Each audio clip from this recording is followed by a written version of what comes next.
noho ny nanomezantsika an'izao tontolo andro izao ka ahafahantsika minaina an'izany pejy mivadika ny tantaran'ny firenena ny Madagasikara izany.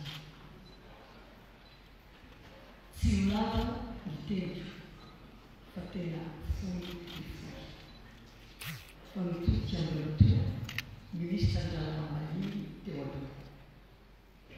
Misaotra manolotra fisaorana velona noho nateza atao ary misaotra koa sy miaranao no mitazonanao an'ity ministère lehibe sy koapana ity tao anatin'ny voataona latsaka kely.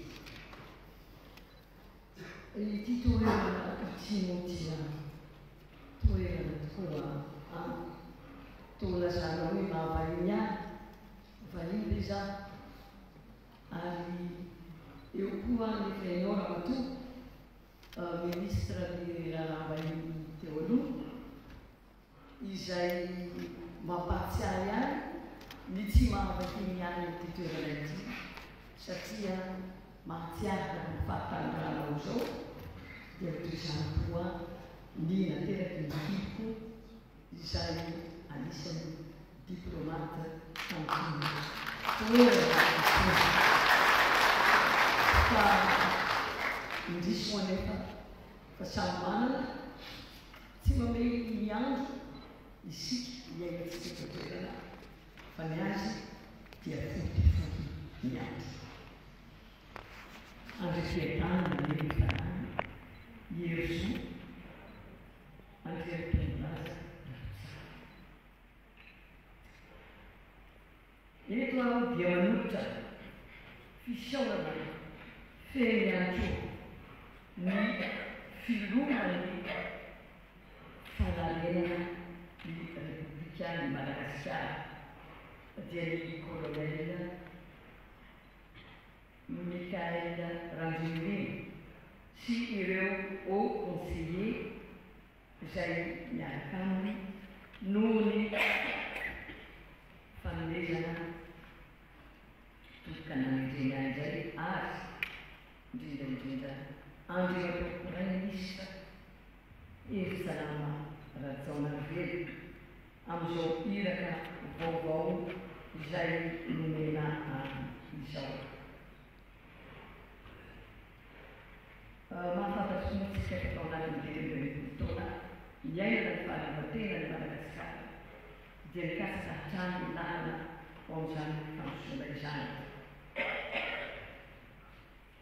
Ary amin'izao vanim-potoana izay andraisako andraikitra vaovao amin'ny ministère izao dia tsy tonga toerana fa hoe tonga fa noho ny fanavana izay iainantsika manomboka anatiny herinandro fohy dia fohy izany satria mitsahivona eto ve ireo hetsy nataony taloha izay nahatsapa tokoa fa efa tsy era miaina ny trangarehetra ny sehoan'ny firenena ka nahatonga an'izany hetsika izany tsy teto Madagasikara ihany fa efa nanomboka ny rivotra mitsioka hatrany Atsinana ka hatraty nahazo ny Madagasikara ary nahazo ny kontinanta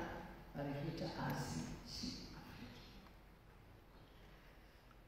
Koa noho izany dia raiso ampanetretena ampitiavana sy ampahantsorana nefa ampahavononana koa ny adidy izay miandry an'ity ministère ny raharaham-bahiny ity.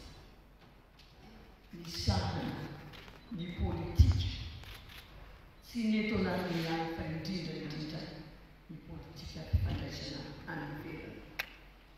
Eo ny sehatra ny iraisam-pirenena indrindra amin'ny vanim-potoana andalovantsika mahafantatra ny tsirairay fa ny fiombona pirenena afrikana no ny fanovana misy teto Madagasikara dia nampianatra sazy ny fitondrana ny fanovana izay miorina amin'izao fotoana izao. Koa alaoery ary tompolasy tovovavy fa asa lehibe anaram-pahameana ho antsika fitondrana amin'izao fotoana izao, ministère ny affaires étrangères amin'izao fotoana izao dia mila misy onitra fatakina amintsika ny fahavononana mba hiady hitolona amin'ny alalan'ny fahaizana ara-diplomatika ny mba analana amin'izany sazy izany.